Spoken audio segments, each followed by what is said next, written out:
விவசாய நிலத்தில் நம்ம வேலை செய்யும்போது இந்த சினிமா பாட்டு கேட்டுட்டு, அதாவது ரேடியோவில், மொபைல் ஃபோனில் சினிமா பாட்டு கேட்டுக்கிட்டே வேலை செய்யக்கூடாது. அப்போ நமக்கு ரொம்ப அத்தியாவசியமான வேலைகள் எதெல்லாம் செய்யணும், அந்த விவசாயத்தில் நம்ம என்னென்ன வேலையெல்லாம் செய்யணும் அப்படிங்கிற விஷயத்தில் நமக்கு குழப்பம் ஏற்படும். அதனால் முழுமையான ஈடுபாட்டோட ஒரு விவசாய வேலையை செய்யும்போது, அதில் நம்ம எந்த ஒரு வேலையை செய்யும் போதும் சினிமா பாட்டு கேட்டுக்கிட்டே வேலை செய்கிறது இருக்குல்ல, மொபைல் ஃபோனில் ரேடியோவில் அல்லது இதுலேயோ ஒன்று சினிமா பாட்டு கேட்டுக்கிட்டே வேலை செய்கிறது நம்ம அந்த வேலையில் உள்ள முழுமையான ஈடுபாட்டை பல மடங்கு குறைச்சிரும். ஒரு 100% ஈடுபாட்டோடு செய்ய வேண்டிய ஒரு வேலையை நீங்கள் சினிமா பாட்டு கேட்டுக்கிட்டே, மொபைல் ஃபோனில், ரேடியோவில் சினிமா பாட்டு கேட்டுக்கிட்டே அந்த வேலையை செய்யும்போது அந்த வேலையில் உள்ள ஈடுபாடு 20% குறைஞ்சிரும். 20% கீழே போய்டும். தொடர்ச்சியாக அந்த வேலையை செய்ய முடியாது. நமக்கு சோம்பல் வரும், ஒரு ஆர்வம் வராது, முன்னோக்கி ஆர்வம் வராது, பின்வாங்குகிற மனநிலை தான் ஏற்படும். அதனால் தொடர்ந்து செய்ய முடியாது. அதனால் ஒரு வேலையை நம்ம தொடர்ந்து செய்யணும். உடல் உழைப்பு சார்ந்த எந்த ஒரு வேலையும் குறைச்சி மதிப்பிடக்கூடாது.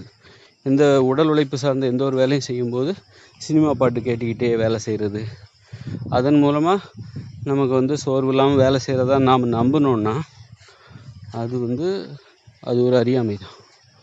அதனால் முழுமையாக குறிப்பாக உடல் உழைப்பு சார்ந்த எந்த ஒரு வேலையும் சரி, அது விவசாய வேலையாக இருக்கட்டும், முழுமையான ஈடுபாட்டோடு செய்யும்போது தான் அந்த உழைப்பினால் ஏற்படுகிற பலன் நமது உடலில் உறுதியை ஏற்படுத்தும். அதாவது உடல் உறுதியை ஏற்படுத்தும். நமது உடல் உழைப்பினால் நமது உடலுக்கு உறுதி ஏற்பட வேண்டும் என்றால், நாம் உடல் உழைக்கும் போது நம்முடைய கவனம் நமது உடலில் இருக்க வேண்டும். நமது உடலில் ஏற்படுகிற மாற்றங்களை கவனிக்க வேண்டும். நாம் எவ்வாறு மூச்சு விடுகிறோம், எவ்வாறு நமது இதயம் துடிக்கின்றது, நமது உடலில் எவ்வாறு அந்த இறுக்கம் ஏற்படுகிறது, உடல் உழைப்பினால் இறுக்கம் ஏற்படுவதை நாம் கவனிக்க வேண்டும். நாம் எப்படி மூச்சு விடுகிறோம், நம்முடைய ஆர்வம் எந்த அளவுக்கு அதிகரித்து கொண்டே போகிறது, இன்னும் பல சிந்தனைகள் நமக்கு வரும். இதையெல்லாம் நாம் கவனிக்க வேண்டும். அப்பொழுதுதான் உடல் உழைப்பினால் நமது உடல் உறுதியடையும். உடல் உழைப்பினால் ஏற்படக்கூடிய அத்தனை பலன்களையும் நாம் அனுபவிக்க முடியும், அடைய முடியும். ஆதலால் உடல் உழைப்பை தாழ்வாகவோ அல்லது அந்த அளவுக்கு முக்கியமானதாக கருதாமல், ஒரு மொபைல் ஃபோனிலோ அல்லது ரேடியோவிலோ பாட்டு கேட்டுக்கொண்டே உடல் உழைப்பதை முதலில் தவிர்க்கவும்.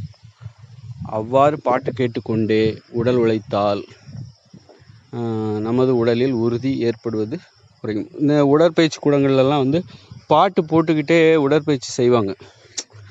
இதெல்லாம் தவிர்க்கப்பட வேண்டிய ஒன்று.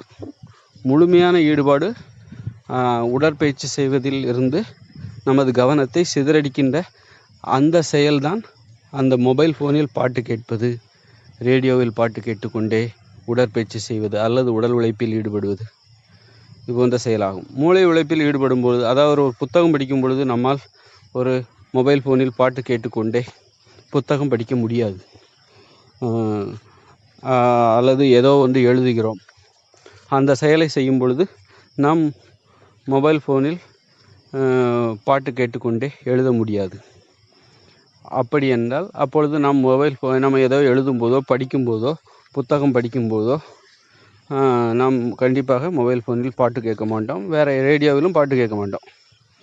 அப்படி இருக்கும்போது நம்ம ஒரு உடல் உழைப்பில் ஈடுபடுகிறோம், நடைப்பயிற்சி செய்கிறோம், ஓடுகிறோம், அல்லது உடற்பயிற்சி கூடத்தில் உடற்பயிற்சியில் ஈடுபடுகிறோம், அல்லது விவசாய நிலங்களில் உடல் உழைக்கின்றோம், அல்லது கட்டிட வேலைகளில் வேலை செய்யும் பொழுது இது போன்ற சமயங்களில் நாம் பாட்டு கேட்டுக்கொண்டே செய்வது என்பது நமக்கே நமது ஆழ்மனதில் உடல் உழைப்பு என்பது மிகவும் எளிதானது. அந்த அளவுக்கு அது உயர்தரமானது கிடையாது.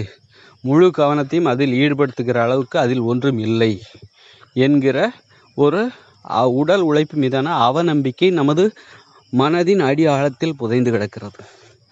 ஆதலால் இந்த அவநம்பிக்கையை நாம் போக்கினால்தான் தொடர்ந்து உடல் உழைக்க முடியும். இந்த அவநம்பிக்கைக்கு நாம் தொடர்ந்து மதிப்பு கொடுத்து நாம் பாடல் கேட்டுக்கொண்டே உடல் உழைத்தோமேயானால் உடல் உழைப்பினால் ஏற்படுகிற ஒரு முழுமையான பலனை நமது உடல் அடையாது. உடல் உழைப்பினால் ஏற்படுகிற அந்த உடல் உறுதியை நமது உடலுக்கு கிடைக்காமல் போய்விடும். ஆதலால் ஒவ்வொரு விஷயத்திலும் நாம் புத்திசாலியாக நடந்து கொள்ள வேண்டும், அறிவுள்ளவர்களாக நடந்து கொள்ள வேண்டும். அறிவுள்ளவர்கள் செய்கின்ற அணுகுமுறை என்னவென்று ஆராய்ந்து, அது சிரமமாக இருந்தாலும் சரி, கடினமாக இருந்தாலும் சரி, அத்தகைய அணுகுமுறையை தான் நாம் கடைபிடிக்க வேண்டும். ஆதலால் கவனச்சிதறலுக்கு வழி கொடுக்கிற எந்த ஒரு செயலிலும் நாம் கவனம் செலுத்தாமல் முழுமையாக நம்ம உடல் உழைப்பில் நமது கவனத்தை செலுத்த வேண்டும். உடல் உழைப்பில் மட்டும்தான் கவனத்தை செலுத்த வேண்டும். அதற்கு இடையூறாக அமைகிற எந்த ஒரு மலிவான செயல்களையும் நாம் அனுமதிக்கக்கூடாது. நன்றி. இந்த வீடியோ ஷேர் பண்ணுங்கள், சப்ஸ்கிரைப் பண்ணுங்கள். தொடர்ந்து நான் வீடியோ பதிவு செய்கிறேன். நன்றி.